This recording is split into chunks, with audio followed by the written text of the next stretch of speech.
شروع اللہ کا نام لے کر جو بڑا مہربان نہایت رحم والا ہے۔ کاف ہا یا عین صاد۔ یہ تذکرہ ہے اس رحمت کا جو تمہارے پروردگار نے اپنے بندے زکریا پر کی تھی۔ یہ اس وقت کی بات ہے جب انہوں نے اپنے پروردگار کو آہستہ آہستہ آواز سے پکارا تھا۔ انہوں نے کہا تھا کہ میرے پروردگار، میری ہڈیاں کمزور پڑ چکی ہیں اور سر بڑھاپے کی سفیدی سے بھڑک اٹھا ہے، اور میرے پروردگار، میں آپ سے دعا مانگ کر کبھی نامراد نہیں ہوا، اور مجھے اپنے بعد اپنے چچا زاد بھائیوں کا اندیشہ لگا ہوا ہے، اور میری بیوی بانجھ ہے، لہذا آپ خاص اپنے پاس سے ایک ایسا وارث عطا کر دیجئے جو میرا بھی وارث ہو اور یعقوب علیہ السلام کی اولاد سے بھی میراث پائے، اور یا رب اس سے ایسا بنائیے جو خود آپ کا پسندیدہ ہو۔ آواز آئی کہ اے زکریا، ہم تمہیں ایک ایسے لڑکے کی خوشخبری دیتے ہیں جس کا نام یحییٰ ہوگا۔ اس سے پہلے ہم نے اس کے نام کا کوئی اور شخص پیدا نہیں کیا۔ زکریا نے کہا، میرے پروردگار، میرے یہاں لڑکا کس طرح پیدا ہوگا جبکہ میری بیوی بانجھ ہے اور میں بڑھاپے سے اس حال کو پہنچ گیا ہوں کہ میرا جسم سوکھ چکا ہے۔ کہا، ہاں ایسا ہی ہوگا، تمہارے پروردگار نے فرمایا ہے کہ یہ تو میرے لیے معمولی بات ہے، اور اس سے پہلے میں نے تمہیں بھی پیدا کیا تھا جبکہ تم کچھ بھی نہیں تھے۔ زکریا نے کہا، میرے پروردگار، میرے لیے کوئی نشانی مقرر فرما دیجئے۔ فرمایا، تمہاری نشانی یہ ہے کہ تم صحت مند ہونے کے باوجود 3 رات تک لوگوں سے بات نہیں کر سکو گے۔ چنانچہ وہ عبادت گاہ سے نکل کر اپنی قوم کے سامنے آئے اور ان کو اشارے سے ہدایت دی کہ تم لوگ صبح و شام اللہ کی تسبیح کیا کرو۔ پھر جب یحییٰ پیدا ہو کر بڑے ہو گئے تو ہم نے ان سے فرمایا، اے یحییٰ، کتاب کو مضبوطی سے تھام لو، اور ہم نے بچپن ہی میں ان کو دانائی بھی عطا کر دی تھی، اور خاص اپنے پاس سے نرم دلی اور پاکیزگی بھی، اور وہ بڑے پرہیزگار تھے اور اپنے والدین کی خدمت گزار، نہ وہ سرکش تھے نہ ہی نافرمان، اور اللہ تعالیٰ کی طرف سے سلام ہے ان پر، اس دن بھی جس دن وہ پیدا ہوئے، اس دن بھی جس دن انہیں موت آئے گی، اور اس دن بھی جس دن انہیں زندہ کر کے دوبارہ اٹھایا جائے گا۔ اور اس کتاب میں مریم کا بھی ذکر کرو، اس وقت کا تذکرہ جب وہ اپنے گھر والوں سے علیحدہ ہو کر اس جگہ چلی گئیں جو مشرق کی طرف واقع تھی۔ پھر انہوں نے ان لوگوں کے اور اپنے درمیان ایک پردہ ڈال لیا۔ اس موقع پر ہم نے ان کے پاس اپنی روح یعنی ایک فرشتے کو بھیجا جو ان کے سامنے ایک مکمل انسان کی شکل میں ظاہر ہوا۔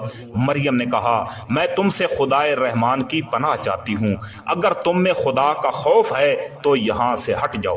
فرشتے نے کہا، میں تو تمہارے رب کا بھیجا ہوا فرشتہ ہوں اور اس لیے آیا ہوں تاکہ تمہیں ایک پاکیزہ لڑکا دوں۔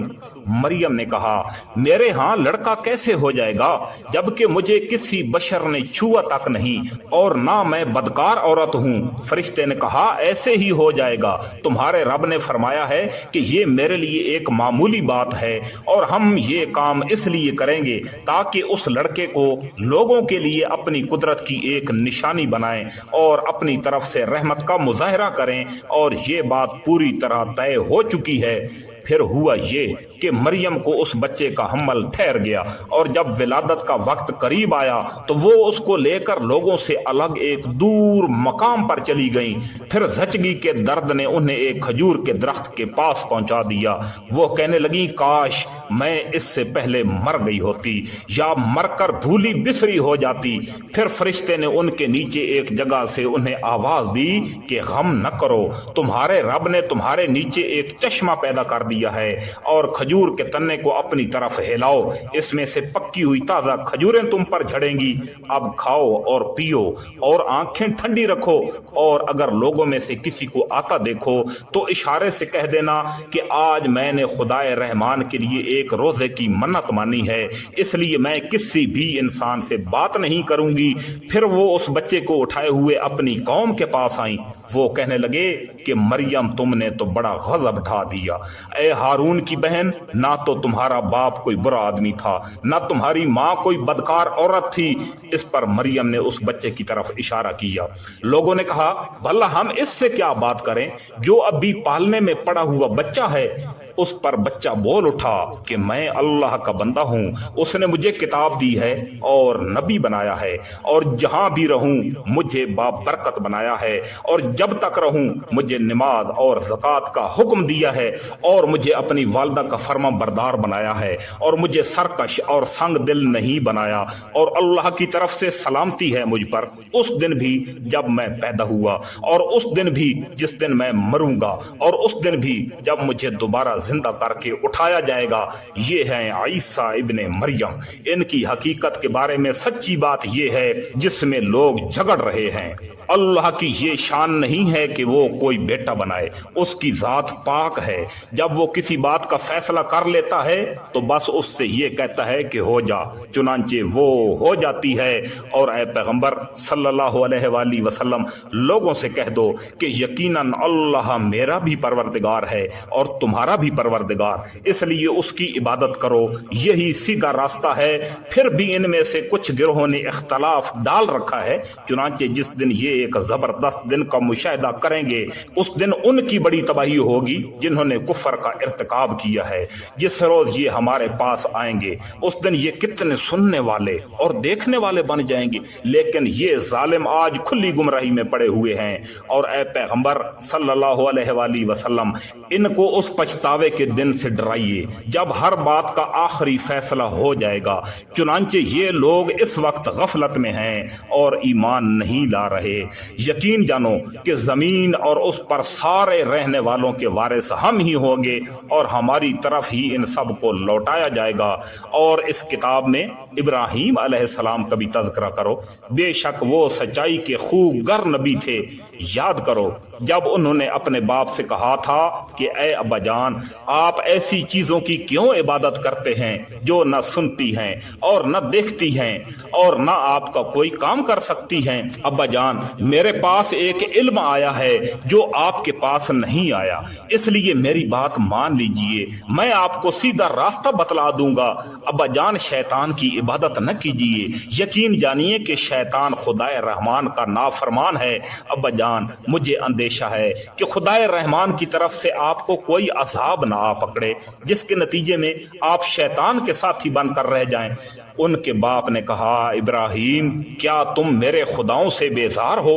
یاد رکھو اگر تم باز نہ آئے تو میں تم پر پتھر برساؤں گا، اور اب تم ہمیشہ کے لیے مجھ سے دور ہو جاؤ۔ ابراہیم علیہ السلام نے کہا میں آپ کو رخصت کا سلام کہتا ہوں، میں اپنے پروردگار سے آپ کی بخشش کی دعا کروں گا، بے شک وہ مجھ پر بہت مہربان ہے، اور میں آپ لوگوں سے بھی الگ ہوتا ہوں، اور اللہ کو چھوڑ کر آپ لوگ جن کی عبادت کرتے ہیں ان سے بھی، اور میں اپنے پروردگار کو پکارتا رہوں گا۔ مجھے امید ہے کہ اپنے پروردگار کو پکار کر میں نامراد نہیں رہوں گا۔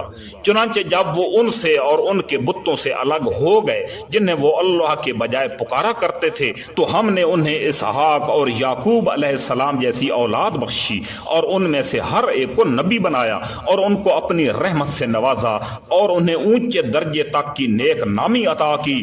اور اس کتاب میں موسیٰ علیہ السلام کا بھی تذکرہ کرو، بے شک وہ اللہ کے چنے ہوئے بندے تھے اور رسول اور نبی تھے۔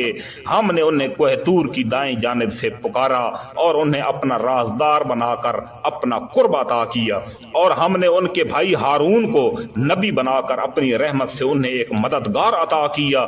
اور اس کتاب میں اسماعیل علیہ السلام کا بھی تذکرہ کرو، بے شک وہ وعدے کے سچے تھے اور رسول اور نبی تھے، اور وہ اپنے گھر والوں کو بھی نماز اور زکوٰۃ کا حکم دیا کرتے تھے اور اپنے پروردگار کے نزدیک پسندیدہ تھے۔ اور اس کتاب میں ادریس علیہ السلام کا بھی تذکرہ کرو، بے شک وہ سچائی کے خوگر نبی تھے، اور ہم نے انہیں رفعت دے کر ایک بلند مقام تک پہنچا دیا تھا۔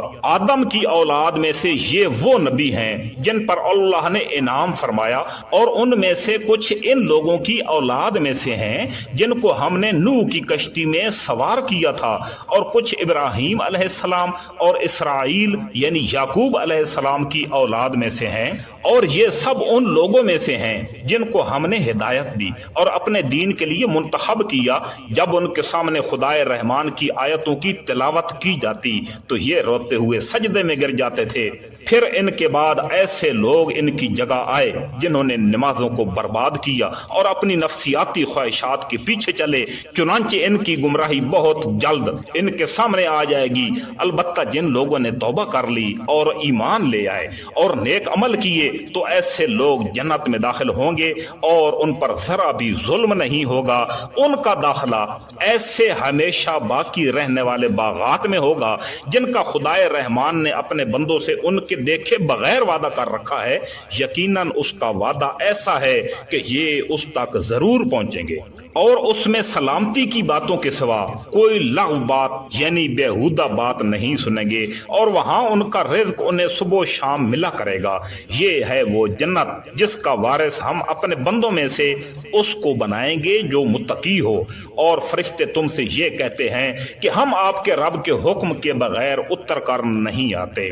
جو کچھ ہمارے آگے ہے اور جو کچھ ہمارے پیچھے ہے اور جو کچھ ان سب کے درمیان ہے وہ سب اسی کی ملکیت ہے، اور تمہارا رب ایسا نہیں ہے جو بھول جایا کرے۔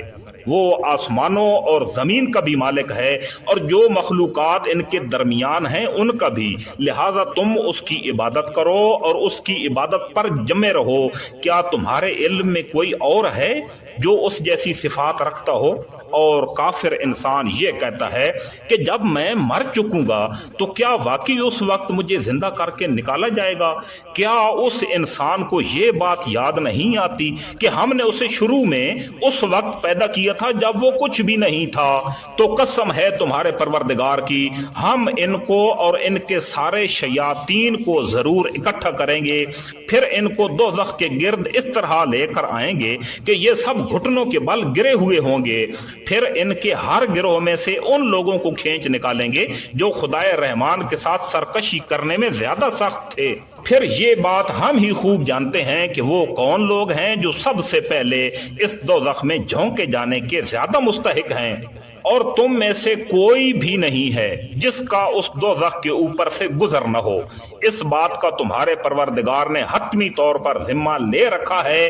پھر جن لوگوں نے تقوی اختیار کیا انہیں تو ہم نجات دے دیں گے، اور جو ظالم ہیں انہیں اس حالت میں چھوڑ دیں گے کہ وہ اس دوزخ میں گھٹنوں کے بل پڑے ہوں گے۔ اور جب ان کے سامنے ہماری کھلی کھلی آیتیں تلاوت کی جاتی ہیں تو کافر لوگ مومنوں سے کہتے ہیں کہ بتاؤ ہم دونوں فریقوں میں سے کس کا مقام زیادہ بہتر ہے اور کس کی مجلس زیادہ اچھی ہے؟ اور یہ نہیں دیکھتے کہ ان سے پہلے ہم کتنی نسلیں ہلاک کر چکے ہیں جو اپنے ساز و سامان اور ظاہری آن بان میں ان سے کہیں بہتر تھے۔ کہہ دو کہ جو لوگ گمراہی میں پڑ جائیں تو ان کے لیے مناسب یہی ہے کہ خدائے رحمان انہیں خوب ڈھیل دیتا رہے یہاں تک کہ جب یہ لوگ وہ چیز خود دیکھ لیں گے جس سے انہیں ڈرایا جا رہا ہے، چاہے وہ اس دنیا کا عذاب ہو یا قیامت کا، تو اس وقت انہیں پتہ چل جائے گا کہ بدترین مقام کس کا ہے اور لشکر کس کا زیادہ کمزور تھا۔ اور جن لوگوں نے سیدھا راستہ اختیار کر لیا ہے اللہ ان کو ہدایت میں اور ترقی دیتا ہے، اور جو نیک عمل باقی رہنے والے ہیں ان کا بدلہ بھی تمہارے پروردگار کے یہاں بہتر ملے گا اور ان کا مجموعی انجام بھی بہتر ہوگا۔ بھلا تم نے اس شخص کو نہیں دیکھا جس نے ہماری آیتوں کو ماننے سے انکار کیا اور یہ کہا کہ مجھے مال اور اولاد آخرت میں بھی ضرور ملیں گی؟ کیا اس نے عالم غیب میں جھانک کر دیکھ لیا ہے یا اس نے خدائے رحمان سے کوئی عہد لے رکھا ہے؟ ہرگز نہیں۔ جو کچھ یہ کہہ رہا ہے ہم اس سے بھی لکھ رکھیں گے اور اس کے عذاب میں اور اضافہ کر دیں گے، اور جس مال اور اولاد کا یہ حوالہ دے رہا ہے اس کے وارث ہم ہوں گے، اور یہ ہمارے پاس تنہا آئے گا۔ اور ان لوگوں نے اللہ کے سوا دوسرے معبود اس لیے بنا رکھے ہیں تاکہ وہ ان کی پشت پناہی کریں۔ یہ سب غلط بات ہے، یہ تو ان کی عبادت ہی کا انکار کر دیں گے اور الٹے انہی کے مخالف ہو جائیں گے۔ اے پیغمبر